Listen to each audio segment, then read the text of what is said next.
guys are ridiculous. These guys are ridiculous. Now, how about them damn Celtics? And we are back with another episode of How About Them Celtics. Sam and I are here recording on Monday, February 12th. Just wrapped up recording Talking C's with Bobby Kuritsky live. So if you'd like to check that out, it'll be on the channel. Last night is a video, or you can check the live stream in full. It was a good time. We did some trivia, did a bunch of other stuff, so make sure to check that out. If you'd like to know our full thoughts on the Celtics Heat game, you can check out that video as well. That went out Monday morning, I should say. So you can see that there. But we are here again with another podcast with no game. Last one went an hour 40. This one will definitely not be that long because we have other stuff to do. But we are here. Sam, how are you doing today? I'm doing pretty good. You know, it's Monday. I don't have to go into work tomorrow because of the snow. I won trivia on Talking C's. Spoiler. And we're doing playback tonight. Yes, sir. Not yes, spoiler. we are. The video was already out. I know, but I just told them to go watch it. So hopefully they went right when I said it to go watch it. But anyways, it was a good time. Super Bowl was last night. Last night as we're recording this. The Chiefs won, unfortunately, even though I didn't really care who won. After the game, I realized probably didn't want them to win. In hindsight, I was like, that's probably not great. So Niners lost. I bet on the Niners. Not a good time. I know you. Did you have money on the Niners too, or did you just want them to win? I had money on them. Yeah, tough. Very tough. Tough night for the fellas. But so the cookie crumbles. Anyways, let's jump into the first topic of discussion, which is something Celtics and Heat fans have been crying about on Twitter all day. We talked about this on Talking C's, but we're talking about it again here because it is the topic of discussion. The waterworks, full effect. That is the case. Jaylen Brown's play on Duncan Robinson. So fourth quarter, I believe, of Celtics Heat, which a game the Celtics won 110-106. Jaylen Brown and Duncan Robinson got into an altercation. I'll pull up the video on the screen here for YouTube watchers, YouTube viewers. If you are not a YouTube viewer, what are you doing? Go check us out on YouTube. We're there posting every day, more than just the 3 times a week, or maybe more. You get it on audio platforms, so go check it out. So this is the play. Jaylen Brown and Duncan Robinson. I'm pulling it up here on the screen again on YouTube. Jaylen Brown and Duncan Robinson get entangled. Jaylen Brown sort of flings him into the crowd. Duncan Robinson arm is caught. Jaylen Brown flings him, and Duncan Robinson goes flying. So, question being asked on Twitter, being asked on everywhere basically right now is, was it a dirty play? Was it a dirty play? Did Jaylen Brown intentionally try to hurt him? You know, should it have been a flagrant? Was it Duncan Robinson's fault? Sam, thoughts? I'm going to steal what Bobby said because I think it was a great way to explain it. Lowercase dirty play. Everything's in lowercase. It certainly was a dirty play, but Duncan Robinson did not get hurt. He's not injured. This will not matter in 5 weeks in terms of his health or the team's success. It will matter in the way that the players feel about the Celtics / Jaylen. And, you know, definitely isn't what you want. You don't want to see somebody trying to whip somebody around or arm drag them. But with Jaylen, it's kind of out of character. We've watched Jaylen play basketball for 8 years now? This is his 8th season as a pro. And we have never seen him do anything like this. Miami, Bobby went down a wicked long list. Shout out to where we're from. Wicked long list of instances where players on the Heat have done things that may be dirty. They employed Kyle Lowry. Dwayne Wade ripped Rondo's arm down and then dislocated his elbow. Bam is always fumbling around out there doing something. Hit Porzingis in the balls yesterday. But this has become a issue of controversy because Celtics fans do not want to admit that this was anything out of the ordinary, that there was anything wrong with this. And this is what I'm going to say. If the roles were reversed, this fan base would be crying as much as possible. Duncan Robinson would be on the hot seat being called for suspension. Celtics fans would say he's a dirty player forever. If Jaylen had gotten hurt, it would be even worse. And do you know how I know this, Jack? because Porzingis got sack tapped and they have not stopped crying about it. Yeah. They have said Bam made a dirty play on the drive. He had his arm swing up in a running motion as he was in a low stance trying to blow past Porzingis. Hit him in the balls. Did he rip through a little bit? Yes, he did. But this, for the most part, was at first a natural motion and then becomes a bit more.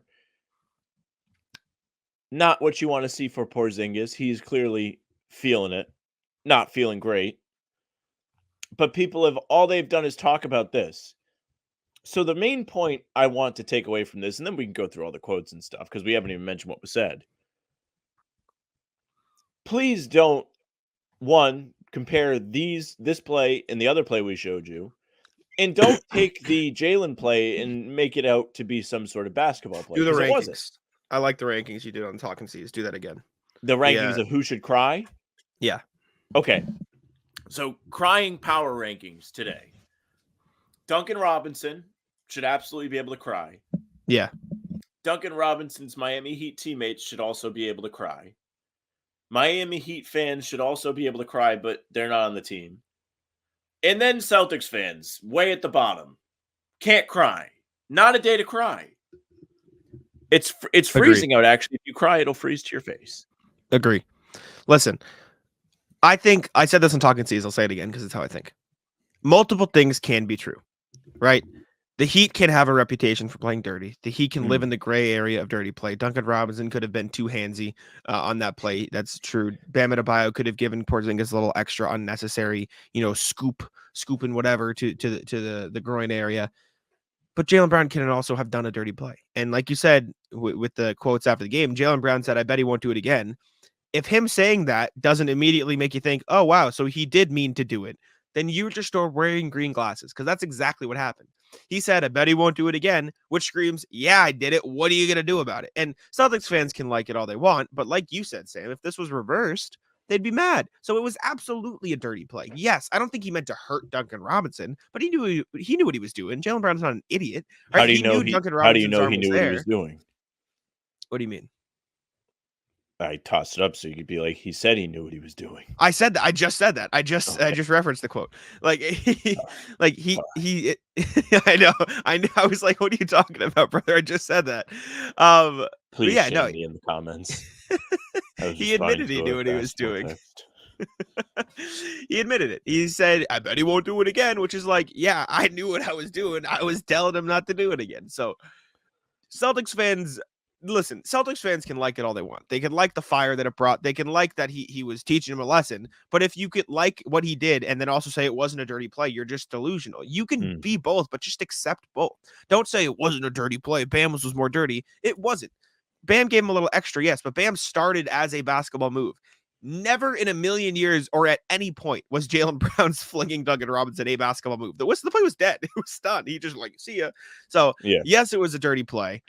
You can believe that you liked what he did, but also if you believe you like what he did, then believe that you liked a dirty play because it was. It just objectively was. I'm sorry. And this isn't me bashing Jaylen Brown. Like, I don't hate Jaylen Brown because of it. Like you said, it's not like he's a serial dirty player, but it was a dirty play. It just is what it is. You know what I'm saying? Like, the best thing of this is people getting mad that Jaylen's under fire. They're like, I can't believe they're getting mad at him.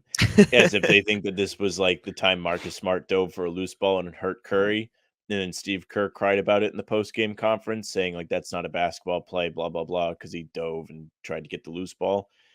This is not that. This is closer to Kelly Olynyk and Kevin Love. It's basically that. It's not the other. So Miami is correct to cry, sadly. And I hate the crying. I hate crying from everybody. But Celtics fans, we all have no place to cry today. This is not our day to cry. No.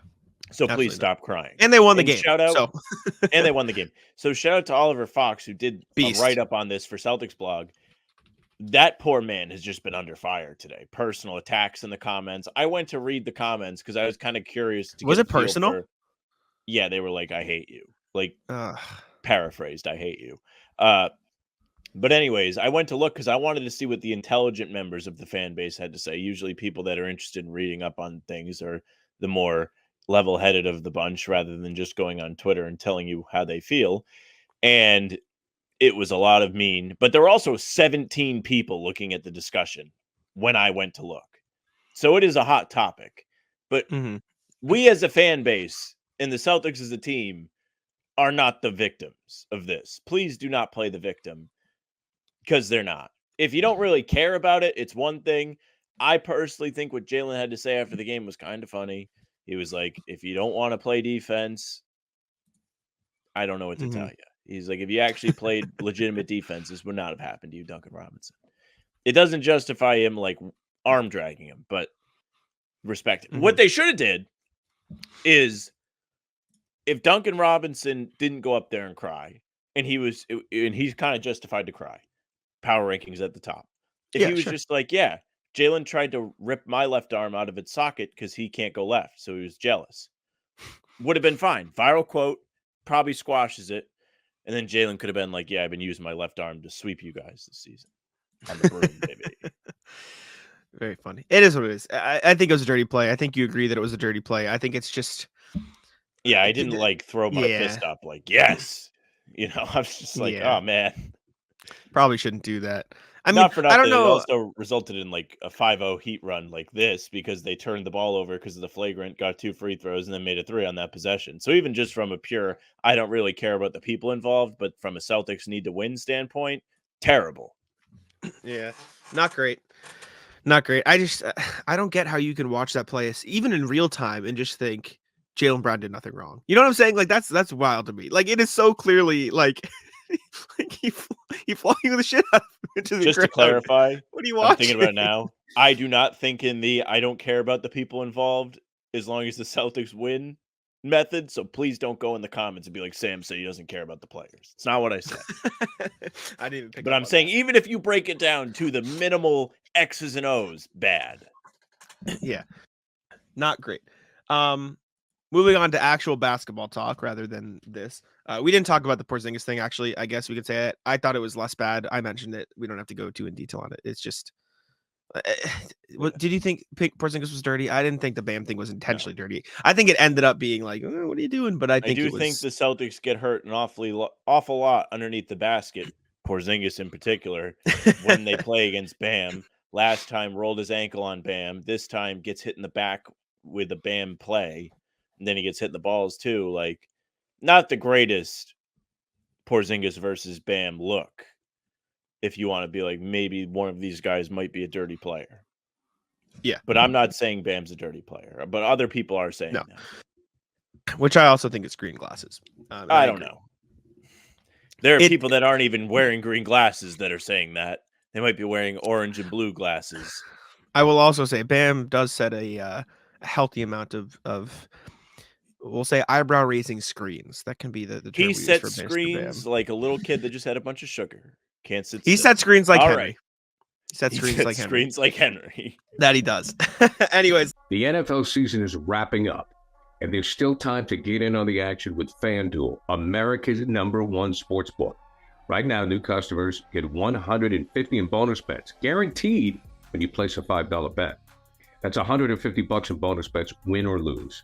Now, the app is so easy to use, and there are so many different ways to bet, like live same-game parlays, find bets in the new Explore tab, make a parlay in the Parlay Hub, the best way to find popular parlays, and more. So visit FanDuel.com/Boston and make your first bet a layup. FanDuel, official partner of the NFL. Let's move on to actual basketball talk, like I mentioned before we went down the rabbit hole.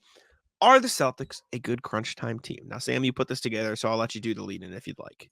All right. So yesterday, Jack and I loaded up the old StreamYard, came on here and had a big circle jerk after the Celtics beat a Heat team without Jimmy Butler and Josh Richardson and Terry Rozier being taken out of the game. Before you even get into it, sorry, I don't mean to cut you off, but I did.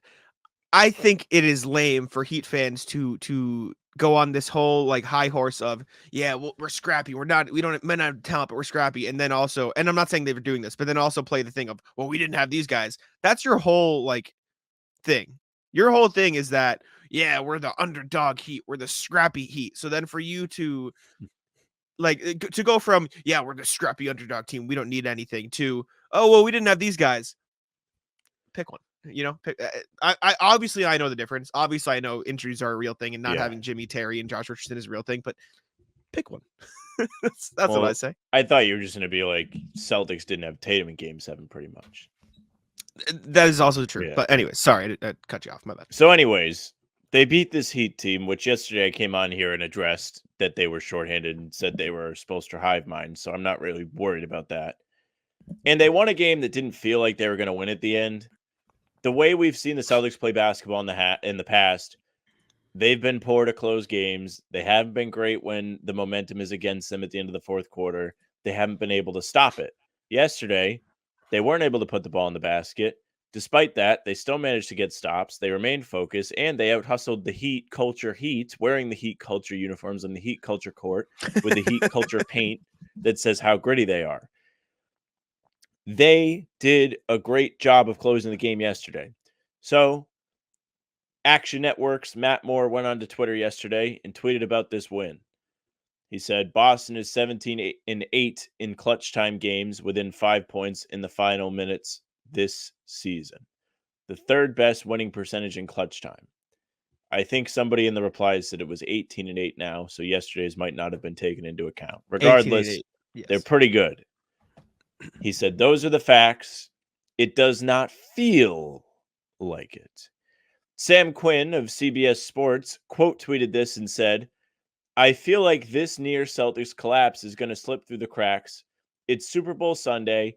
Miami was too injured to actually finish the win, but man, didn't look great. So, Celtics are under fire for winning a game that was close, despite not being good at winning close games. I do agree. It does not feel like they are. And the feeling, I think, comes from what you've been taught to know from experience. Because in years past, they have not been very good at them. Even with whatever the record showed last year, like zero faith in them to win a close game. Just the facts. Like, do not believe in them. Now, with adding Porzingis in here, he gives them an extra layer of offense they can go to late in the game. They didn't do a great job of it yesterday. He wasn't getting the ball very deep in the paint. But even though he wasn't able to be a factor too much down the stretch, Tatum, off the top of my head, didn't do a whole lot down the stretch either, and they relied on Jaylen to do it.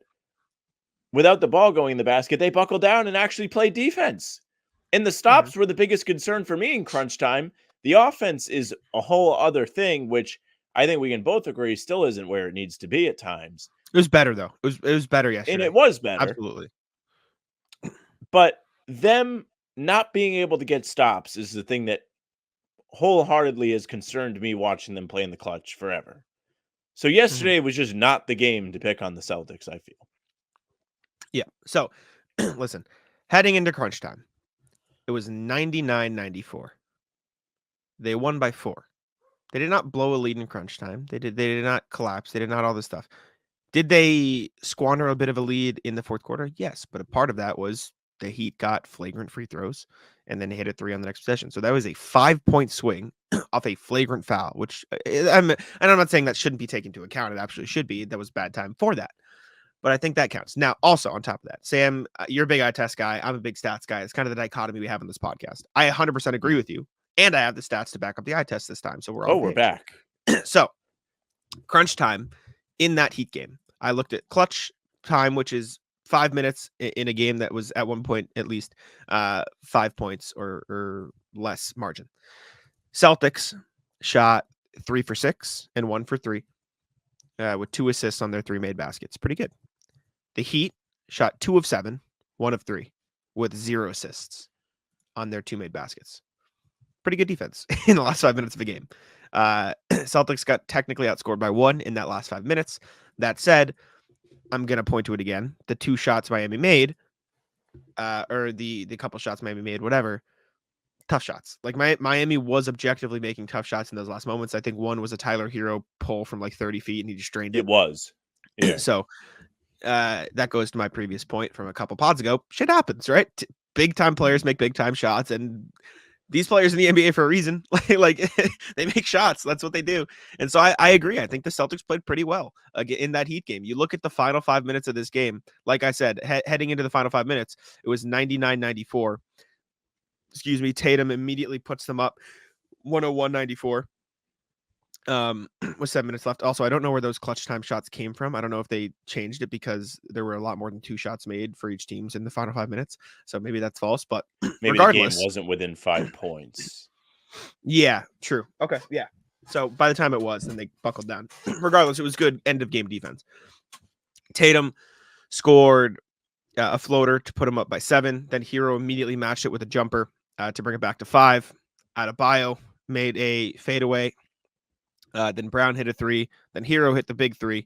And then Brown hit a layup on a great pass by Tatum for his 9th assist of the game, which, again, to my point of the offense has been getting better. This is an example of it. And this is how Tatum helped take over the game. This was with 2 minutes 43 left. Tatum gets the ball after running a pick and roll with Derek White. Gets inside, finds Jaylen in the paint. Good cut by Jaylen. Good find by Jason Tatum to draw 2 and get the defender open. And that put them up by 5 again. And then Tatum got a block. Horford got the rebound. And then that was when Jaylen turned it over. And then Hero hit the big 3 after the missed 3 and the rebound. And then after that, the Heat made one more shot in the last minute 30 of the game, right? Porzingis got to the line, got a couple of free throws. Tatum got a couple of free throws. And then Hero hit a driving layup with 10 seconds left. So the Celtics realistically won this game by 6, and they just let Hero take that shot because it didn't matter anymore, right? I think the quote collapse happened earlier in the fourth quarter a little bit, and then they buckled down. So I don't consider that this collapse should be noted. I think it's the Heat played really well for a time period, and the Celtics had a couple fumbles, and then they locked in. That's how I viewed it, at least, and I think you viewed it a similar way. Yeah, I think they did a good job at stopping the avalanche before it happened. Years passed. I mean, just like we'll take a look at Game 6 of the conference finals last year, where they were in the same building. They were up 10 points with 4+ to go, and they probably should have lost if Derek White doesn't make the miracle putback. That's the type of thing we were all used to. Instead, Miami's pushing, and yes, they didn't have Jimmy. They were without Terry Rozier. They were without Josh Richardson. 3 players that are all quality. And they still managed to win a game when things weren't going exactly the way they were supposed to. And they actually had to face some adversity. They did that by hustling, playing defense, and even making the patient plays on offense. The Tatum pass that you pulled up was a great example of that. The offense that they ran to get that pass, the Tatum catch to draw the double was maybe Tatum doesn't have to have the ball every single time the game's close play. It was Derek White with Tatum as the screener, and off the roll, he drew the double, and Jaylen cut. It was the exact opposite of everything we've grown to know about the Celtics, which is 1, Tatum does everything. 2, they shoot a zillion threes no matter what. And 3, they're not great late in the game. Instead, Tatum was not the guy with the ball at first. They did not shoot a 3. In fact, Jaylen cut away from the 3-point line to get to the basket. It was perfect. I think the Celtics offense, while not perfect, obviously, because there were some turnovers, there were some iffy plays. I think the Celtics offense in the final 5 minutes of the game was much, much, much better than it has been in recent years, especially. They only took 5 shots, so let's watch them, right? Let's take a look at how they did. Here's one. Jason Tatum gets Duncan Robinson. There was a lot of matchup attacking here. Tatum gets in the paint. Call that what you want. Maybe a little off balance. Maybe not perfect. He had Duncan Robinson on him. He shot it over. He made it. That's Tatum on a mismatch. Again, get Tatum on a mismatch. They're doing this all game. Get him on Hero. Draw 2 defenders. Kick it to Brown. Wide open 3. Just doesn't go in. Objectively a good shot, right? Wide open 3. Good offense from the Celtics so far. Good job from Tatum. We saw this play. Tatum gets the ball to Jaylen Brown on the cut. Open shot. Another one. JB. Call it what you want. Open 3. Went in. Doesn't matter. Good shot by the Celtics. Derek White, Jason Tatum pick and roll. Let's watch again. Oh, was this the JB cut? This was the JB cut. This was the JB cut. JB cut. But this is just, we saw a play, I think, I don't remember what game it was. Holiday did not cut off the 3-point line for an open layup in one of these games, and it was a turnover because somebody made a pass to where he should have been. Oh, fine shot by Tatum. replay this. Replay this. We This talked was about huge, this, and yes. I texted you about this. I think this was a good shot. Tatum gets the ball late in the shot clock and does not do a super cool 3. It ruled. Mhm. Instead, he dribbles, gets triple teamed, and manages to make something out of it. And you may say, Sam, what do you mean? He took a very difficult step through flip layup that didn't even hit the rim. Well, one, I like this shot better than a super cool 3. Here's why. The rebound is not going to be a long rebound, which could lead to a fast break. You may also say, Sam, missed layups often lead to a fast break. Well, the great thing about this missed layup is it didn't hit the rim, which I don't think was on purpose, but nonetheless, it was pretty sick because it was a shot clock violation and Miami couldn't get out and run. Mhm. I will also say, if you want to be really, really picky, you could say, oh, wish they got into the action faster, because if they did get into the action faster, Tatum could have found Derek White for 3. Regardless, he got a layup, right? Like, as contested or whatever this was, like, that's a shot Tatum will make 8 times out of 10, in my opinion. He just smoked it. All offense has been pretty good so far. Tatum, again, on a mismatch. They've been finding this all time. Finds Jaylen Brown for a corner 3. Maybe we don't love that shot, but they got the rebound, so it didn't matter. And credit to Tatum. This was a great clutch game for Tatum. And then shout out to Joe Mazzulla for sprinting across the court. Got him out. Good clutch time offense. I really don't have a problem with it. And I'm a guy who preaches what Joe Mazzulla does all the time. Process. The process in this game, phenomenal. A+. Great job, Celtics. So, got the win. I know we were happy about it, and I know we were just talking about it because other people were iffy. Good win. Objectively a good win. They locked in. They played well when it mattered. We don't have to go through and watch all the defensive possessions, but it was fine defense too. They played pretty good defense too. It was just their rotations were impressive the entire game. They did a great job recovering when somebody got beat, when Miami put them in a tough spot through screening or whatever they may have done. And I just composed, which is a championship quality, characteristic, whatever you want to call it. This team needs more composure consistently. It's maybe one of the things I get upset about when they don't play well against bad teams, because I think they're not staying composed. Seeing them stay composed in a game like yesterday was good. I'm happy about it. Good job, Celtics. Mm-hmm. All right. Next thing we got is sort of a follow-up to our last podcast. Jaden Springer responded or was asked about Daryl Morey's comments that he's not ready to contribute on a playoff level team. Correct. This is via Adam Himmelsbach. Did he tweet it out, I assume? He did tweet it. Quote, I ain't really worried about that too much. I'm here now. Which, yeah. Hell yeah, Jaden Springer. That's exactly how you should feel. That's right. You're with the people that believed in you. That's why Brad Stevens traded for him. That's why Brad Stevens said something in the press conference rather than saying nothing. He went out and said, I think Jaden Springer can be a playoff type player if they need him to be. He said his defense allows him to be able to be competitive on the floor in a big time moment like that, which is a huge get for the Celtics because they need that. It's not perfect. He's probably not going to jump right in the rotation and be a mainstay, but he's somebody that they see potential with, and that's great. And Brad decided he's worth a second-round pick. Not to mention the fact that the former 76ers assistants believe in him. They worked with him. They're like, this guy rules. Go get him. Yeah. And there's not really much else to say. It's just like good for Jaden Springer. He's ready. I'm excited to see him on the floor. I'm still assuming it'll probably be post All-Star break. But that said, coming out of the All-Star break, I'm double checking my thought process because I don't exactly remember. But coming out of the All-Star break, they do have the Bulls. So maybe get them a little bit run. Bulls smoke them. Ass. Correct. But not as ass as they once were. But still ass. Still ass. All right. Let's jump on over to the next thing. Our post-trade deadline East power rankings, or East threat rankings, I should say. So there were plenty of moves at the deadline. The Pacers got Siakam before it, but they got Doug McDermott. The Knicks loaded up. They got Bogdanovich, obviously got OG. They got Alec Burks. The Bucks got Pat Bev. The Sixers got Buddy Hield. Celtics got Xavier Tillman and Jaden Springer. They added some deep bench pieces. But it feels like every team in the East, outside of the Cavs, I should say, made a big move at the deadline. And maybe the Cavs didn't because they are probably the hottest team in the league right now. They sure are. But they've got momentum behind them after some Mickey Mouse. That they do. They've been playing well. Credit to them.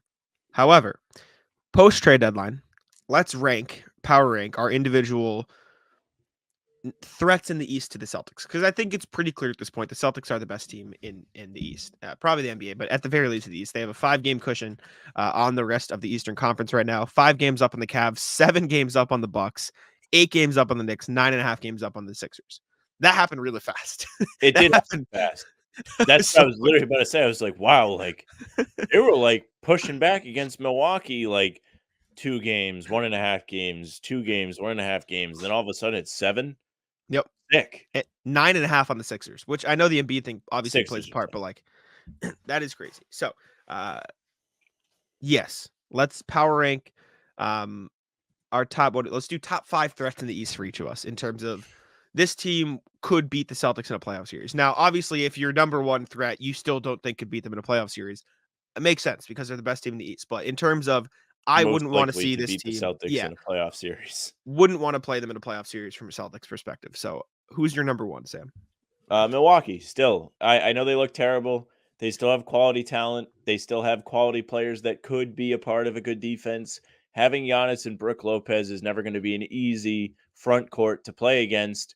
And it'll make things more difficult for the Celtics if they go to the rim. We've seen the Celtics have plenty of instances where they get to the rim and then miss. Milwaukee's a team where they could have that happen to them against. And that sucks. And they usually play terrible when that's the case. So that's a reason I'm afraid of Milwaukee. Dame being a good crunch time player is another reason to be afraid of Milwaukee. We just did probably 15 minutes on our concerns about the Celtics playing down the stretch. While they're not overwhelmingly present right now, they have had a bad history of being good closers.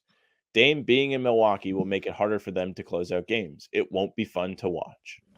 Mm-hmm. That said, I do think Dame being in Milwaukee also makes it easier we just watched the Celtics get Jason Tatum on Tyler Hero and Duncan Robinson for an entire 5 minutes.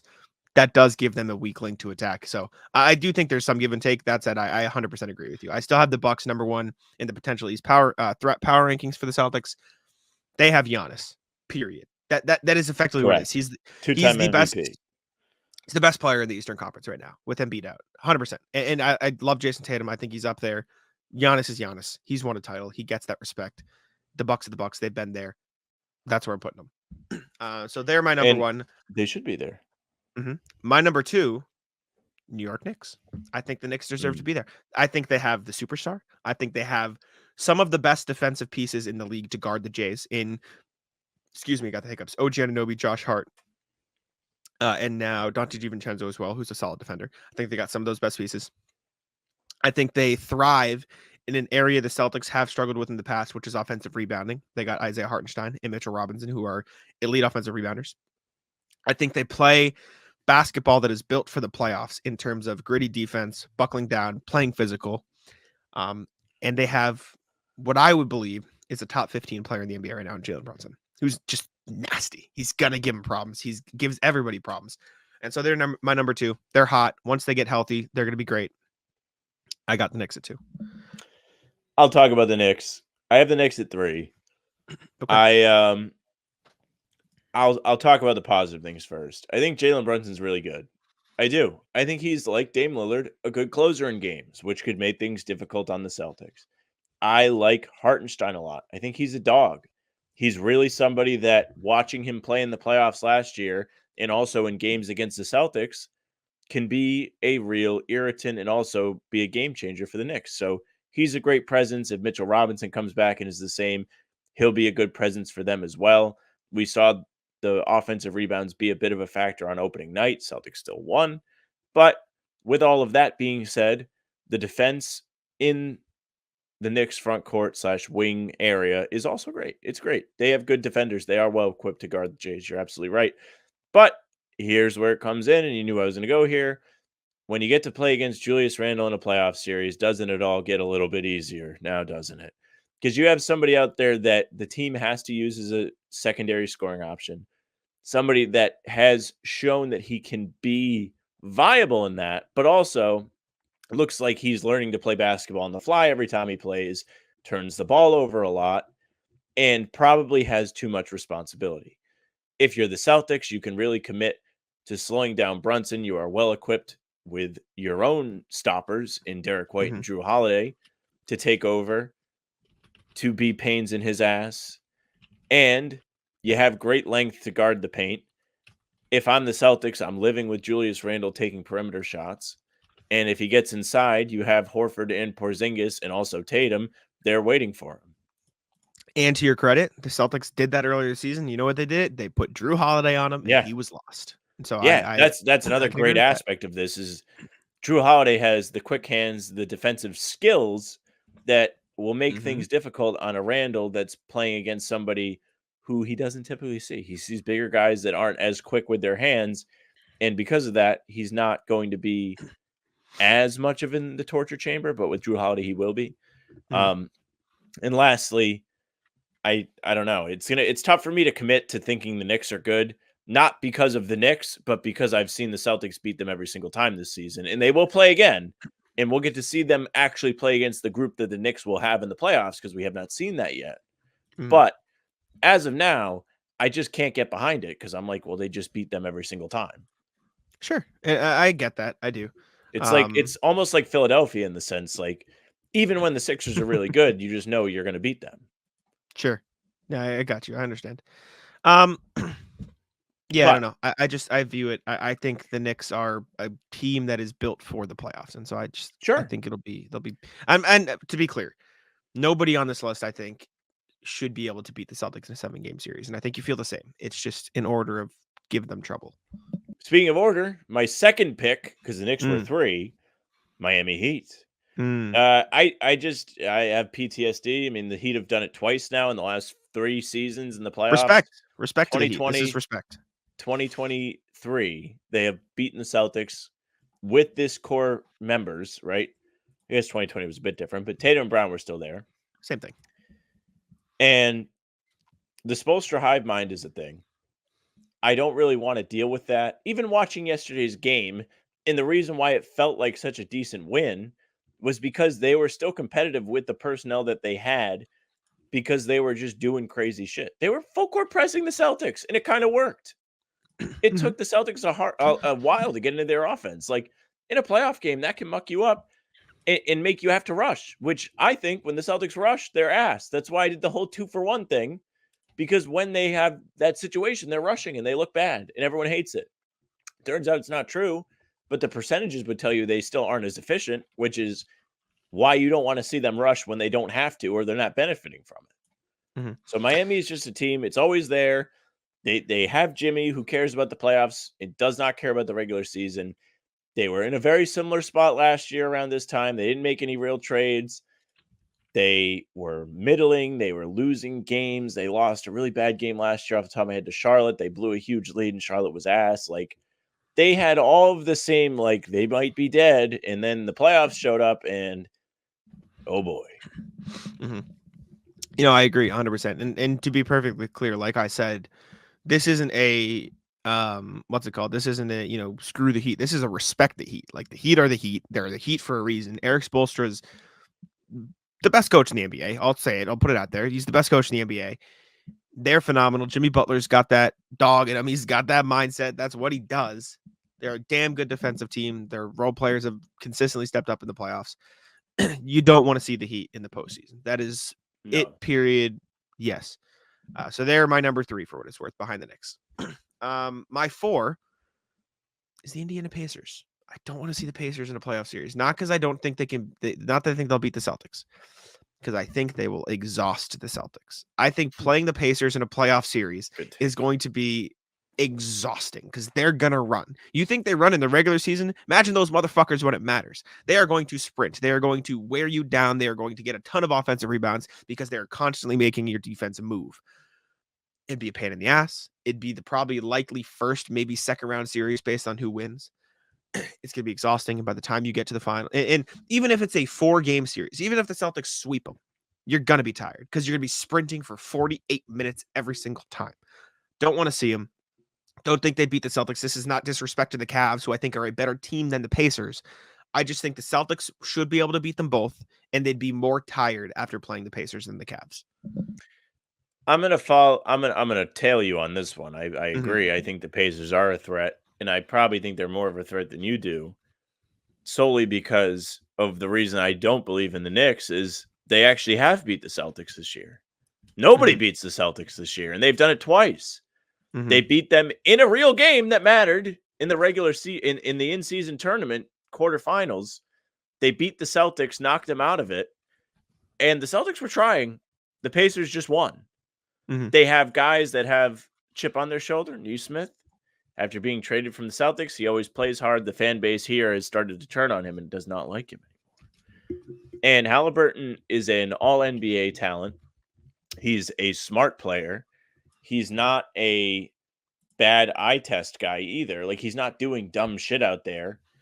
And I really think their team is a pain in the ass to play against. I do not want to see it.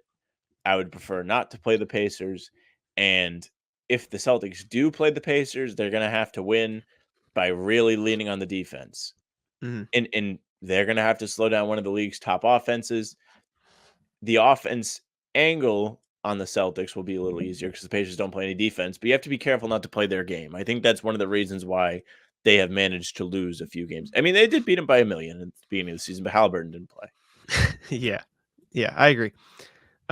Who's your 4 or 5? Pacers are my 4.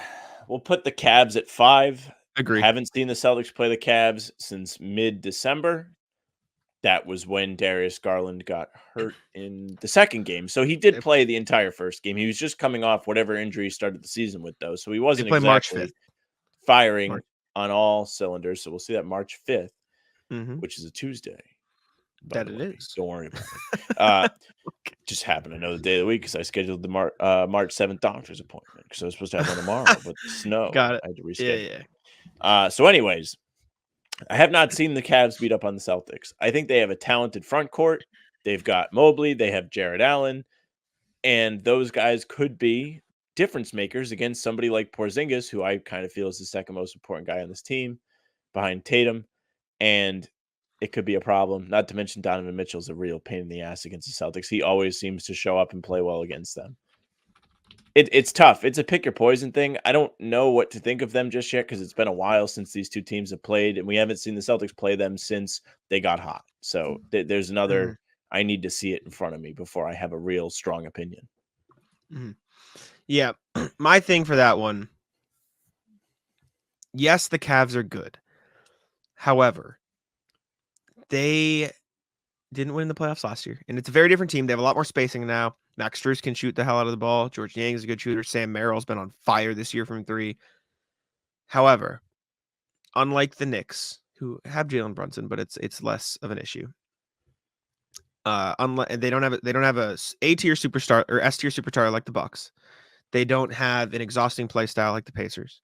They don't have the defensive integrity of the Knicks starting lineup, and they don't have the witchcraft being the Heat.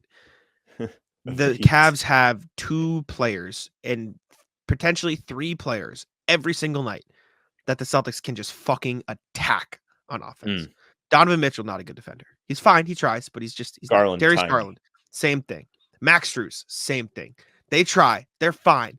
But with a team like the Celtics, who have Jaylen Brown, Derek White, Kristaps Porzingis, Jason Tatum, and who the fuck am I forgetting in the starting lineup? Drew Holiday. And Al Horford off the bench. They have 5 guys. 6. They have a team where you can attack everybody. That you have Drew Holiday. That's how good they are. Exactly. They can attack anybody, and that's how they've played offense all year. And that'll tenfold expand in the playoffs when matchup hunting is important. So I don't think the Cavs have the defensive personnel to keep up with the Celtics. The Pacers definitely don't either, but at least they have the offense. And not that the Cavs aren't a good offense. The Pacers have the offensive style to make them work and exhaust them and force the Celtics into playing their game. I don't know. The Cavs, we'll see March 5th, but I'm hesitant to put them any higher than 5th. So any other teams on the radar? Since they got hot. Any other teams even on the radar outside of those 5?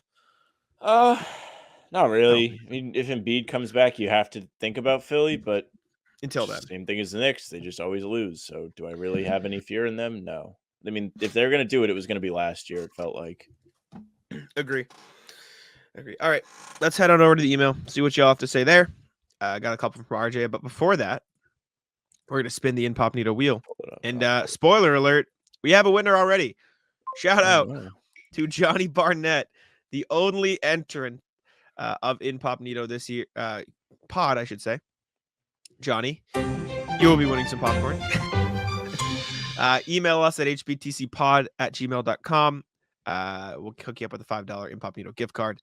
And again, comment what's popping on this podcast for a chance to win a spot on the wheel, or for a chance to win Incognito popcorn in a spot on the wheel for next episode. Comment what's popping. Let's go on over to the email. RJ, what's poppin'? Wheel of NBA franchises. Hey guys, thank you for giving me a dumb idea to kick around. Who should get a franchise? NBA franchise. First off, hearing Pittsburgh was a franchise reminded me of Dr. Day's film, The Fish That Saved Pittsburgh, about Pittsburgh pythons and the astrologer that helps turn the team around. Surprisingly, it didn't win an Oscar. As for potential locations, here's some ideas and my thoughts on why they might work or might not work. Vancouver, Montreal, or any city other than Edmonton or Calgary. Canadian taxation puts a strain on players' earnings, both national and provincial. Of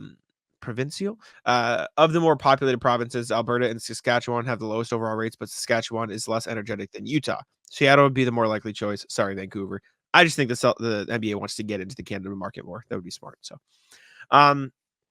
St. Louis, Kansas City, Louisville, or Cincinnati won't get it because the NBA thinks there aren't enough fans to support them. Teams in Indiana, Memphis, Chicago, and Oklahoma City are, quote, nearby. Morgan Freeman voice, they are not, in fact, nearby. Except for Louisville, all three cities have history with the NBA, and I think they could support franchises. Personal reason for not Louisville, I don't want to encourage Rick Pitino to think he has a place in the NBA. Oof. Hate despise. San Diego, why not? The Lakers and Clippers will bitch too much about the nearby competition for fans. Why should they? To piss off the LA teams. Mexico City, similar problem to the Canadian expansion taxes, but if that doesn't present an obstacle, they seem to have the fan base for it. You would see more fans running 4 7-game road trips through Memphis, OKC, San Antonio, Dallas, Houston, New Orleans, and Mexico City. True. Pittsburgh, the Steel City does have an active fan base and would be natural geographic rivals with the Cavs and Sixers. Downside, Pittsburgh Pythons was a really cool name. I'd go with Pittsburgh Leopards to tie into the level of gold and black the people have for their sports teams. Leopards isn't a bad. We got to think of Pittsburgh games. I feel like this is a challenge. Yeah, I don't know. You call them the Pittsburgh Press. And like then defense. What's the logo?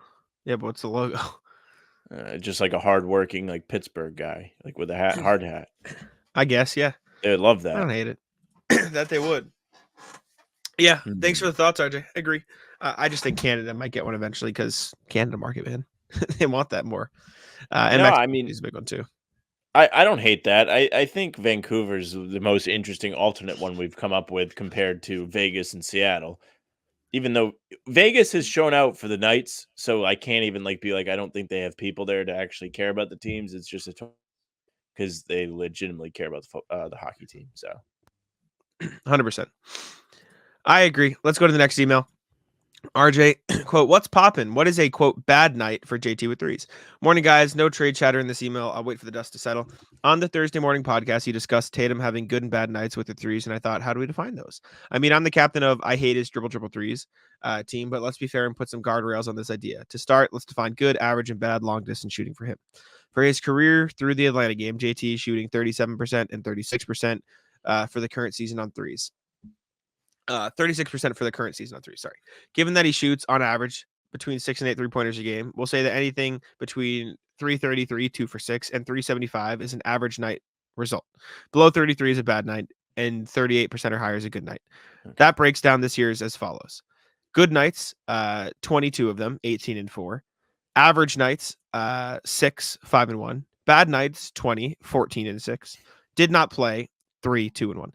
So an 82% winning percentage if JT is average or better, 70% if he's having a bad night. To put it into a season-long perspective, bad night Jason for the whole year means the Celtics are only 2 games ahead of the Cavs, but still first in the East. Another element to look at is 3-point attempts. Again, setting the average at 6 to 8 threes per game, this team's results broken down in the volume of shots looks like this. 9+ 3-point attempts, 25 games, 22 and 3, disaster for Sam. 6 to 8 3-point attempt nights, 16, 12 and 4. 0 to 5 3-point attempt nights, 3 and 4, did not play 2 and 1. I'm very surprised by the correlation between volume and victories. I guess I should learn to love JT launching more threes. Be well, RJ. Sam, thoughts? I think the sweet spot is 6 to 8. I think 22 and 3 is just like the team's nasty and they just win a lot of games. Like if he's just taking the threes a lot though. That is so weird. Interesting. If he's shooting in that range of attempts more consistently, the more games you play as a member of this Celtics team, you are going to win games. Like if Sam played on the Celtics for 25 games, you could very easily get a 22-3 record. Just how good they've been. I will And say, maybe yes. I'll say this, a reason why as the as the attempts get lower, the record also worsens could be because things become more difficult against the better teams, and He he takes more. has to. Well, no, he takes more threes against bad teams because it's easier for him to try and create shots. Okay, I see. Yeah, I will also say, to Tatum's credit, when he takes 10 or more threes, in terms of his percentage, he's only shot below 36% in 1, 2, 3, 4 of them. So when he takes 10 or more, the 18 times it's happened, 14 of them he shot 36% or better. That's pretty good for high volume threes. Like on high volume 3 nights, like he this season has shot pretty good when he takes 10 or more. The issue is, or not the issue, but like the weird thing is when he takes 8 or 9 off a cliff. So like it feels like that's his cutoff. Weirdly enough, maybe you think it's too high a cutoff, which is fair. But like when he I hits think 10 or more, number. yeah, when he hits 10 or more, it is because he is making a lot of threes. Usually, for the most part, overwhelmingly for the most part, right? There's like 4 instances where it's just been too much, right? Whatever. That's whatever. 8 to 9 are having a bad night, cut it off. And you saw the example against the Wizards and against the Heat. He took a lot in the first half, realized he didn't have it, drove.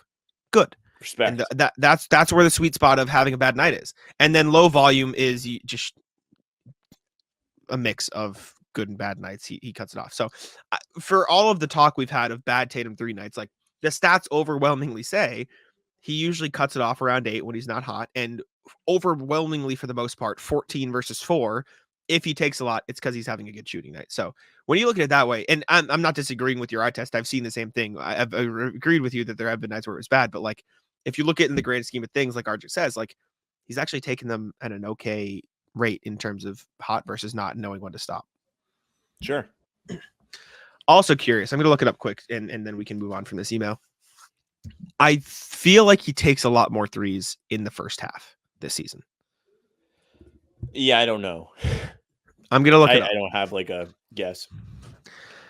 I just because I think I don't think you're wrong or right. Like I just don't know what I think about that. I know. I think I do feel like he takes a lot more in the first half, realizes if he's hot or not, and then slows it down versus continues accordingly.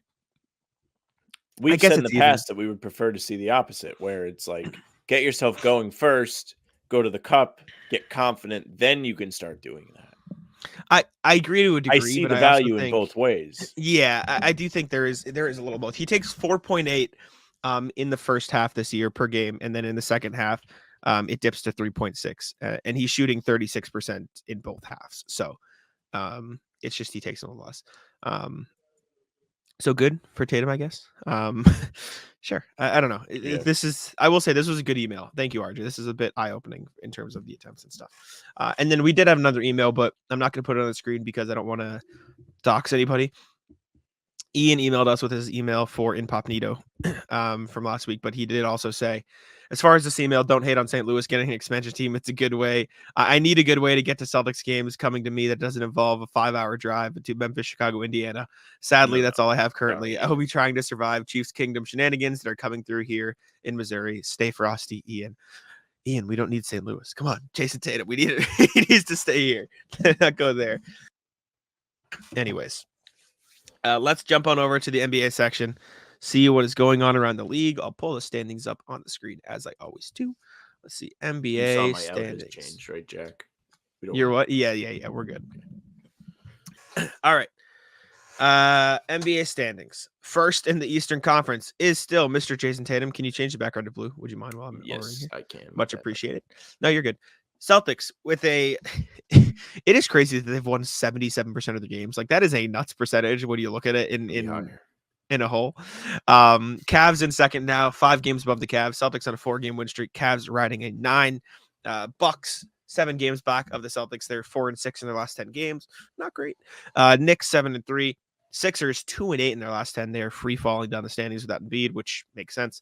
Pacers and Magic both 6-4. Heat 4-6. Bulls 5-5. Hawks 4-6, and then the bottom of the East. Not great. Pistons 4-6 though. They are, as they say, cooking. They are. They're back. And I unfortunately, would hate to play the Pistons. Grant ruined our 10-game losing streak. Hornets. They won. Disaster. Grant fucked it up. I hate But Grant. he ruined our fun. Out west, Timberwolves have reassumed place just barely above the rest of the West. They're half a game up on the Clippers, Thunder, Nuggets. Timberwolves, Thunder, however, 6-4 in their last 10. Clippers 8-2, Nuggets 7-3. Rest of the West is extremely mid, except for the Warriors, who have won 4 games in a row. The Mavericks have also won 4 games in a row, but the Warriors 7-3 in their last 10. 500 again, Sam. Turning it around. Draymond maybe. effect. Draymond effect. Draymond, have you seen those stats? I saw on Reddit that somebody made a split of no Draymond / yes Draymond with Curry's numbers, and I'm pretty sure there's like a huge bump. Draymond's been an overwhelming positive, and he's not had any tech since he's been back. Reformed. He's back. Genuinely, he's been a plus. I in sent all you of the his thing minutes. where it's like Draymond looked in the camera to make sure that people could see he's changed. Like it was like him checking on somebody that was hurt. But like, yes, but unironically though, he's been a lot better in terms of that area of things since he's been back, and he Nurkic is disagrees. In fact, did he say that? Yeah, Nurkic was like pissed off after the game they played against Golden State on Saturday. Oh, really? I had no idea. Yeah, That's funny. I think he said like it's sad to see like he was like trying to get help and is still the same guy because I think they got into it. I don't know how I forgot to put this on the sheet. I feel bad. You know what it is because we recorded Saturday, so I just kind of assumed that we had covered it, but we did earlier today. Well, I will say the Warriors are 14-12 when Draymond plays this season. And in their last 10 games, like I said, they're 7-3. So they have in fact been turning it around. So credit to them. I just looked at the last 10 games. Luka in the last 10 games, 38 points, 10 rebounds, 10 assists on 52-41 splits. It's fucking crazy. It's crazy. And they're 6-3 in those games, so they're playing pretty well. They're doing all right. Anyways, that's the Western Conference. Sam, we do have sneaking up there into our 10-game needed column. Grizzlies 8 in a row. Getting there. Yeah, but I don't want to have to do this to them. Yeah, but it might happen. It might happen. Anyways, next NBA thing is Mr. LeBron could take a pay cut to play with Bronny, which I feel like we've kind of maybe not known, but like assumed for a while. This came from, was this Windy? Mark Stein. Mark Stein on the sheet. Sorry, yes, I was scrolling down. Quote, I know of at least 2 teams on the NBA map that believe LeBron would consider signing with them at far less than $51.4 million if Bronny James was on the roster. There might be more in terms of teams. Now, LeBron James has made it very clear that he would like to play with his son. So this doesn't surprise me at all. And also, like, I don't care. Like, you want to play with your kid. I get it. Like, sure. Nothing wrong pay with cut.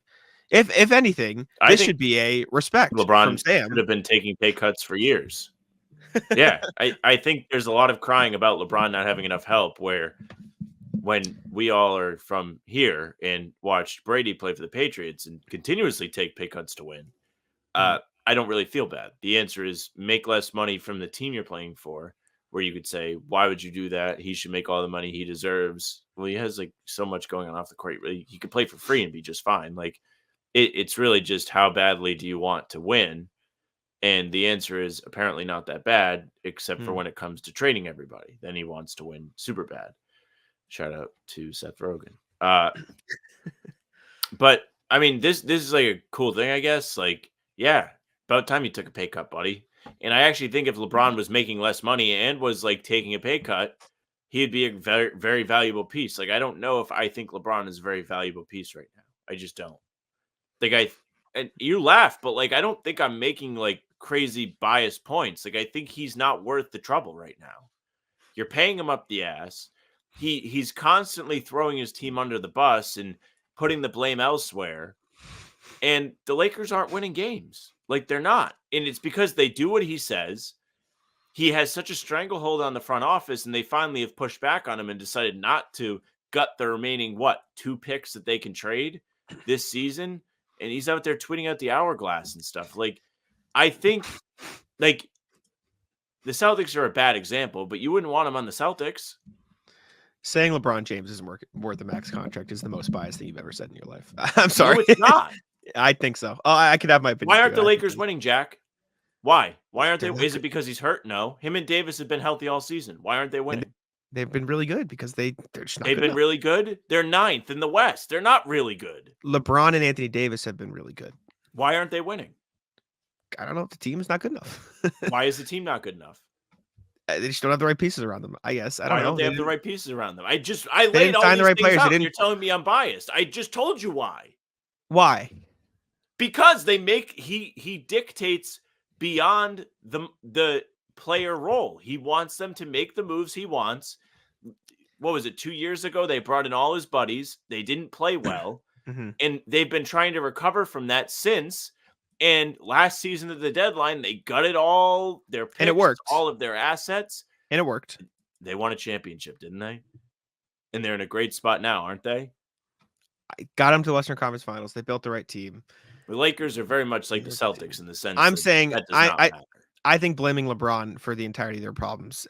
Did he have a part in it? Sure, but I think saying he's not worth a max contract because of it when he's playing At this great point, basketball is I don't know if insanity. I'm not saying he was never. I worth think you're that. crazy. I just- think that's ridiculous. Right now, But you anyways. can't trust him to build a team around that. And we haven't even talked about the Bronny part of this, which I don't think he's going to enter the draft. But this gives more fuel to the maybe teams would take him if he entered the draft.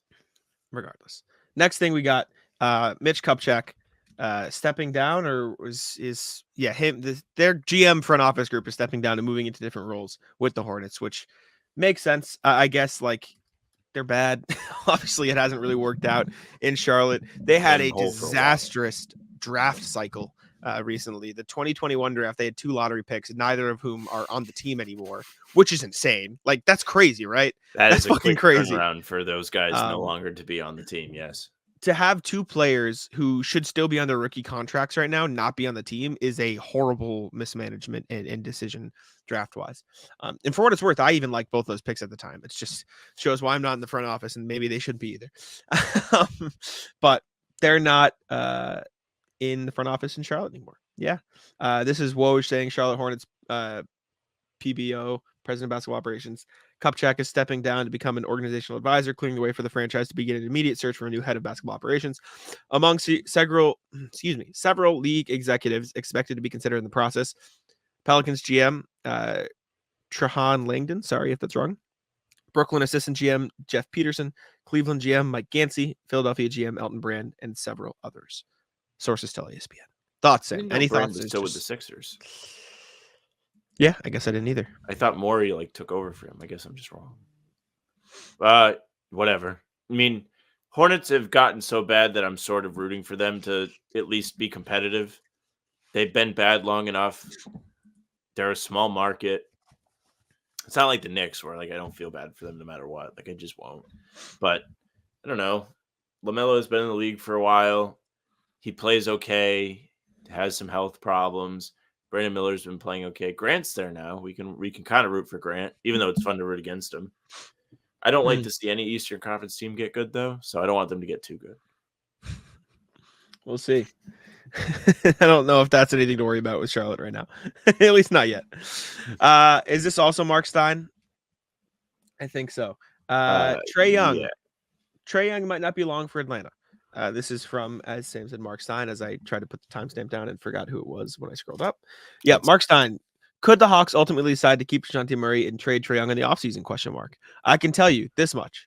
They have certainly convinced various rival teams that DeJounte in, Trae out is going to be legitimately considered.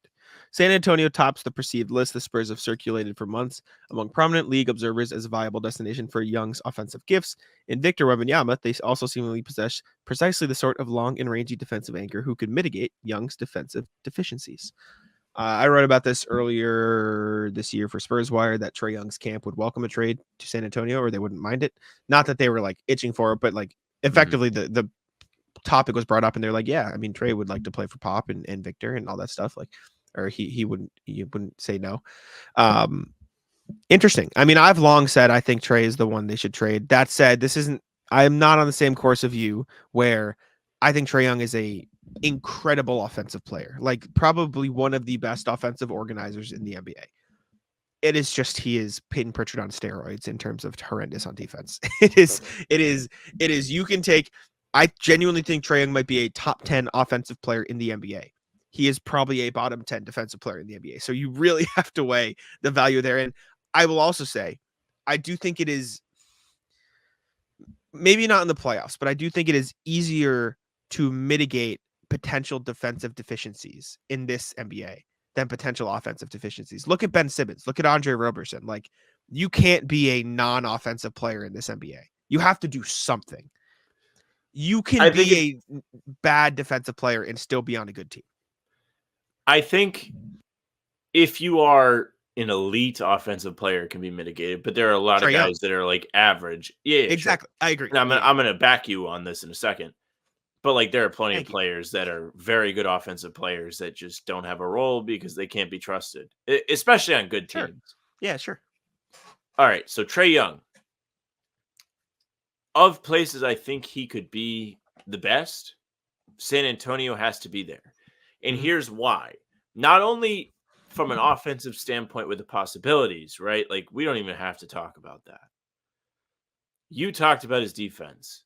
Terrible, ass, non-existent, traffic cone, you name it. Well, if you're going to get burnt and blown by, of all the people that could be there, Wemby has to be the most ideal. Just waiting. Guys play completely different when they play against San Antonio. They have to think a bit more when it comes to, oh, what do I want to do in the paint? Wemby can close out on me from the other side of the rim when I'm in the corner. Wow, this is weird. I'm not used to this. So Trae Young being bad at defense may get mitigated in San Antonio. You're absolutely right. If he were to play there, we don't know. But if it's a landing spot, makes sense for them. Definitely. 100%. I also think it's worth noting that Trae Young is a great player. And I don't know if DeJounte Murray is good enough offensively to lead that Hawks team the way Trae Young does. In fact, I definitely know he's not. They're not even close to the same offensive talent. And I don't think building a core around DeJounte Murray and Jaylen Johnson is as effective as Atlanta. To be honest, I think the best thing for the Hawks to do would be go all in on targeting defense at the big man spot. Like, go trade for a defensive center, trade for defensive pieces, build around Trae Young, but instead of building shooters and offensively, build defensively. Get 3-and-D guys, even if they're lower level than maybe a Bogdanovich, even if you're getting like a lower level 3-and-D guy who might not be as good as Bogdanovich offensively, like focus on the defensive end. That said, I would understand if they want to trade now and get a huge asset and just sort of reset and rebuild and retool. Also, another team that I think would work. I think Brooklyn would be a phenomenal fit defensively for Trae Young. I think he'd be great in Brooklyn. And I think that's exactly the type of thing they should want to target. Mikal Bridges, Nick Claxton, right? You got good defensive pieces. You got shooters in Cam Johnson. You got picks to build and trade. I think Brooklyn is a team to watch if Trae Young does become available as well. So, I mean, he's better Dennis Schroeder, who has I guess. With Dennis not as near long arms, not nearly as good a defender too. Dennis Schroeder, respect him as a defender. He's quality. He's still small though. He's small, but he's like good. How tall is Dennis Schroeder? I thought he's like 6'5". 6'1". That's it. Wow, I must be losing my mind. I thought he was like 6'3" at least. He is 6'1". You're right. Yeah. But he's gritty. He's fine. Next thing we got on here is Patrick Beverley breaking some more trade news, except this time, or not trade news, but breaking some more news, though this time might not be his. Not about him. Yeah. On the Bev pod. Is this from the Pat Bev pod account? This is from Twitter. Yeah, that's what I meant. Season forward and offensive threat Marcus Morris is leaning towards signing with the Timberwolves, per sources. His veteran presence will provide a winning culture to any team looking for a playoff boost. This is, shout out my former teammate. This guy, my boy, gave me the fucking scoop. Yeah. That's all time. Like that. Do you like Marcus Morris in Minnesota? Whatever. I do. I think Marcus Morris is a player that can help you win games still. I don't think he's prime Marcus Morris, but I think he has a bucket getting ability. oddly enough, that I think Yeah. Minnesota might be able to use a bit of, especially like at times in the game where Ant might be on the bench, or, we talked before about Mike Conley being a big, important piece for them where he needs to get going. And when he doesn't get going, they don't have a backup plan. Marcus Morris is not going to play backup point guard for you, but he can be a backup scoring option for you if you need that. And Mhm. he's an okay defender. So I don't hate it. I agree. Yeah, I don't hate it for them. He's fine. I'll give him another veteran like Pat Especially Bev, for pod the benches. buyout contract money. Yeah, why not? And then last thing we got, speaking of, you can tell when Sam makes the sheet and I don't, because I didn't even fucking know what the fuck like this happened. You didn't know this was a thing at all? I knew that they were together. Larsa Pippen and Jordan Son have perished, per Sam.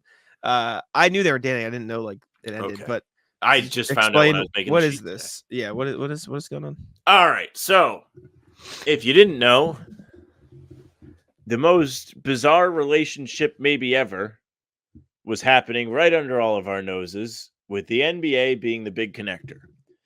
Larsa Pippen, Scottie Pippen's ex-wife, and Michael Jordan's son, not exactly sure what his name, I think it might be Mike Jr., but don't quote me on that. Marcus Jordan, I'm sorry. Yes, good. Were engaged, I believe. They are no longer. So I was on Reddit today, in my favorite NBA subreddit, NBA Circle Jerk, which could be pulling my leg here. I could be completely wrong, but I'm pretty sure this is right. I'm seeing it on Google too. I think you're good. Okay. Reddit tells me that she has unfollowed Marcus Jordan on Instagram. She has scrubbed her account of all remnants of him and posted the following poll to her story. Should your friends unfollow your ex? The answer is yes. Yes. So, yes, have to I guess. assume they have perished. Sure. It depends. Yeah, it depends on the ex, I guess. I was gonna say. Anyways, yeah, I don't really have much insight to give you on this. I don't really care. I don't know. You Cool. don't have any X's and O's for me, Jack? No. Well, actually, Larsa sets a mean pin down screen. Marcus goes around the. No, I got shit for you. Cool. Yeah, this is saying good for them, man. It's probably a win for society, to be honest with you. Yeah. Win for you know who's a win for? It's a win for Scottie Pippen and Michael Jordan. Yeah, they can feel like not weird if they're not weird normally. I don't really know how that relates. They don't like each other. Bad. Really bad. Yeah. You didn't know this? Scottie Pippen I thought about it, but I'm not positive. I wasn't positive. Scottie Pippen last year was just bashing Michael Jordan. I wrote about it for Bulls Wire all the time. Not a fan. Not fans. Each other. Probably hates that everyone's like Mike was the best. Yeah, didn't like the documentary, I guess. But speaking of bashing, let's go to the rat list here. What do you got for me? Kick us off. What you want? What you got? Rat list were calories last night. Last night was the Super Bowl, if you didn't know. Super Bowl for calories too. Super Bowl is a day where calories don't count. Man, W. I put up. Oh, I forgot I have leftovers downstairs. Actually, what do you got? I have wings. This is a good moment for me now. I'm very happy. What flavors of wings? We had 4 different flavors that came. We had buffalo, honey buffalo, honey barbecue, garlic parm, and go ahead, Sam. You got it. What was the last one? You big dumb idiot. Honey garlic. Honey barbecue. Honey buffalo sounds fire. I haven't had. It is fire. It is the best of the bunch. Where'd you get from? Wings Heaven. It's a place near me. Fantastic wings. Fine establishment. That is my go-to place. So shout out to if them. you'd like wings and you're ever up near my neck of the woods, Wendell's in Norton. I'm telling you, best wings you'll ever have. Okay. Phenomenal wings. Yes. But anyways, I must have eaten 20 plus wings. I had some fries. I had cookies. My friend made Dunkaroos dip for cookies. Yep. Fantastic. I don't know. I think it's Cool Whip, yogurt, and cake batter with sprinkles. Change your life. I had quite a bit to eat. That's all time. We didn't have much at the thing. We had buffalo chicken dip, phenomenal, no complaints. And then Brian made pigs in a blanket, but instead of rolls, he used puff pastry. Very good. Yeah. Very good. Shut up, Ryan. Ratless the Niners. What the fuck, guys? You had one fucking job. One job.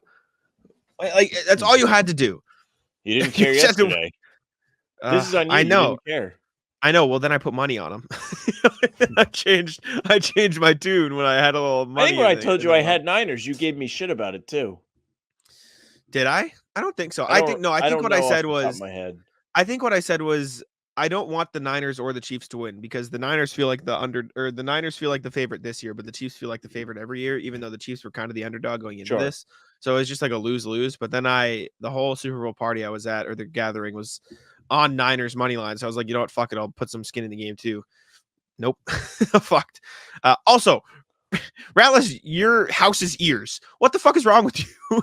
Well, I was gonna fucking do the story, but Oh, I sorry. guess I'll do it now. Yeah, do it. Super Bowl. It's the same thing. Ratless. Well, this whole thing is just gonna be about the Super Bowl party. Yeah, I guess. Rat list tales. So I went to a Super Bowl gathering yesterday at my friend McKenna's house, and the squad ride was tails. Everybody there had tails. There were actually like 2 different groups of friends at this thing. It was a lot of people. So everybody had tails except for one guy. And there are multiple televisions set up because there's so many people we cannot all fit in one room. That's kind of fire. Our television has the sound. They do the coin flip. I swear to God, I heard tails. You want to do a VAR? Should we see? Can I find it? No, Heads because down. I don't want to get copywritten. Good call. Yes, smart. I will say. Let me listen. Let me see. I'm not going to talk when you listen.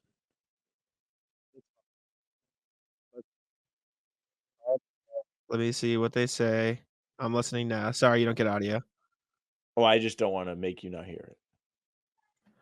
I heard heads clearly. I will say I did hear one clip earlier where I could like a little bit hear like maybe it sounded like Ted's. Like I heard a T at the start, but my whole party heard heads. So that's why I was confused that your whole place heard tails. Well, our party went into jubilation. Scenes How much did you put on it? celebration. I only put like 15. I don't bet very My big, but like my buddy put 50 on heads. $50. no, I would never do that. That's He so was much money. electric. He was like, "Let's fucking go!" Yeah. I got there late, so I got there right as the coin toss was happening. So one of my friend Ryan came running down. He was like, "Tails, coin toss, coin toss!" I sprinted up the stairs, and my friend Brian's pacing his head on hands. He put 50 on it. It was a great way to start the night. That just went downhill from there. But the entire place, we were celebrating. I was so locked in that I tweeted. I was like, "Yeah, like we all won." And then you were like, "No." And then we all started to like slowly find out we didn't win. Did I break the news to you? Yeah, I think you did. I was like, "Wait, why is he saying that it didn't win?" Like, and everyone else was replying to my tweet. They were like, "Tough." I was like, "What do you mean tough? We all just won." Yeah, you tweeted the money laying down. I was like, "What is this guy talking about?" Yeah, I thought we won and we didn't. So I guess ratless that. I don't know how that, and there was tails in overtime. Yeah, I know. Tough. It is with great shame and sadness that I have to ratless Duncan. Cause Sam, it's sold out already. Oh no! Yeah. We've been working I the know. entire Day. This is a catastrophe. I know. So Duncan, for context, put on what was easily the best commercial of the night. Tom Brady, Correct. Ben Affleck, Matt Damon, J-Lo. Phenomenal commercial. The Dunk Kings. And I was gonna get it too. The Dunk Kings collection, the track jacket and the pants. But it is sold out. And I'm They got to do a restock. They can make so much money. I know. I'll buy it. I'll buy it immediately. Are you kidding me? Fuck yeah, I'll buy it. But sad. Rat list the masses for getting it all. I was gonna Right? do it. I would have bought them. I would have too. That's why rat list. I'm very upset. Very sad. I'm devastated. Me too. Unfortunate. All right. That's my rat list. Duncan. Or the masses, the people, for ruining my day. Do you have any more? I'm trying to think. I don't think so. Rat list Super Bowl drivers. There's a lot of people like driving like morons last night. They were pretty ass. Some guy laid on the horn outside of my house yesterday because, like, my neighbor had people over, and this guy was backing out of the neighbor's driveway and was, like, about to start driving, and this guy, like, mind you, Jack, well, you've been to my house. Yeah. I do not live in an area where, like, I'm on a through street. Like, No. you're not going anywhere very quickly if you're driving past my house. Mhm. So somebody just is like driving down my street and they just lay on the horn at this guy as they're trying to like get situated after driving out of the driveway, and then they speed around them. I was like, what the fuck is going on here? It's like 11:30. Yeah. Like, where do you have to be? Oh, also, ratless people who honk at others in a giant line of traffic. They can't fucking go Yeah. anywhere either, you moron. What is wrong with you? I'm on an Yeah. exit ramp trying to get into somewhere, and it's like, They just want to voice their displeasure. yeah, I don't know what the highway is called, but like it's going off an exit ramp, but then you have to merge in with traffic that are coming from other lights, so it's tough to get off. So it's usually a big line at the exit. And there's just dude, I hear like 6 cars behind, just like honk honk. I'm like, where do you want them to go? Like what? Yeah. Hello? What is going on? So that ratless people like that, that's lame. I'll let you close if you got something else. Ratless, this guy that was at the Super Bowl party. So, like I said, 2 groups of friends at this event. We didn't all know each other. I did know this person. They went to school, like when I was in school. Like, I'm aware of them. I know them by name, whatever. Familiar with them. But like, it's the not familiar with the rest of the group kind of thing. Like, you're not close. So you can't really have like wild times with people that you're not close with. But sometimes you can if you're that guy. He very loud, very what is the word, Jack? Vocal? Not vocal. It's like oh my gosh. It's usually like an adjective for drunk. Belligerent. Belligerent, yes. Very drunk, very belligerent. A lot of group chat messages being sent about this individual last night. Bro thought he was on the team. We'll put it that way. He had money on the Niners. He was flipping out. He had a hat on. He kept throwing the hat when anything would happen. So he just kept whipping the hat around. He took his shirt off. Doesn't have the body for it. But anyways, yesterday, as I mentioned, I ate all the calories. Ate everything. Went to take a shit at the party, as one does. Was fine. Nothing abnormal from me. Close the door, go in, get busy. This guy just kind of stumbles in. Just comes right in. Oh, you didn't lock the door. Well, you see, I found this room with the door open, so I knew nobody was in there. And I would not have just busted in if the door was closed. So, I mean, he didn't really get in. There were also TVs in literally every room, so there was like a TV blocking like the doorway in the bathroom. But he was just like about to just stumble in the bathroom. I'm like, I'm in here. Leave. He like, so this guy like, I guess ran down the street naked after the game. Like, he was fucked up. He was fucked. Oh, this is not like one of your friends, just a random motherfucker. Yeah, no. This is like a random. Who came Yeah, into that's- your friend's house? Well, he's not a random. Like, he was invited. But he is from the opposite side. Like, my friend that hosted McKenna is a very like social person. He has a lot of friends. So like, of course, like there are going to be people there we don't all know, and that's fine. Oh, okay. Okay. But like, he's like coming because like me and my main group of friends like watched the game in one room, and the other group was kind of in the other room because there just wasn't enough room for everybody. Yeah. But he would like come in and like scream at people that he doesn't know all that well because they're on the other side of the bet. Like just an all-time like belligerent character. So all-time rat. I will not name drop him. If you were there, you know who he was. But I got word when I was about to go to sleep that he had run down the street naked. Nothing. Not at all. Nothing on. That's all time. So I assume he bet on the Chiefs. He bet on the Niners. Oh, what the fuck? What is happening? Well, not everyone bet on the Niners. I just happen to be one. That bet on No. the But the Niners. guy who's streaked bet on the. Yeah, see, I Niners? don't know. I don't know what was going on. He had significant interest in putting his penis in somebody's mouth. He kept saying, "You guys are going to suck my cock," to those that bet the Chiefs. I saw a TikTok. People that he's not all that close with. I saw a TikTok. Someone put $12,000 on the Chiefs, and it wasn't like a famous person. It was just some random motherfucker like bet his life savings on Pat I mean, there was the Mahomes. guy that did the $5,000 bet on the Pistons. Yikes. Anyways, that's it. That's all we got. Should we wrap it up here? Wrap it up. Let's get I on hope out of you here. guys enjoyed that. Thank you all for tuning in. We appreciate it very much. Make sure to subscribe to How About Them Celtics. You can check us out on Spotify and Apple as well. Leave us 5 stars. Follow us there. All that good stuff. But subscribe. Be ready for Talking Seas Monday, Wednesday, Friday. We'll be live around morning time, 11, 12. Catch us there. And then 5 a.m. every day on How About Them Celtics YouTube. We will be there no matter what. Probably won't be live Wednesday. Probably. Okay. Most Monday, Wednesday, Fridays. They'll be accepted. Monday, Fridays, we will be live.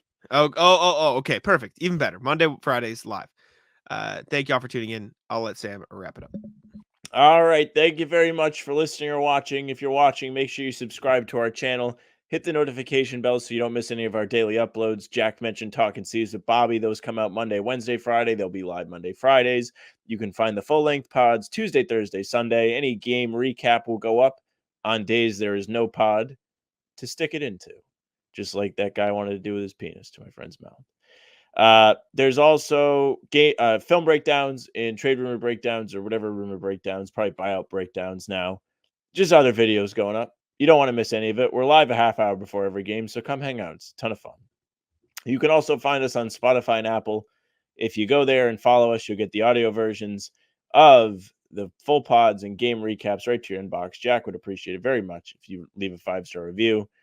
You can also reach out to us via email. We just went through. We did the email segment. We had some great emails today.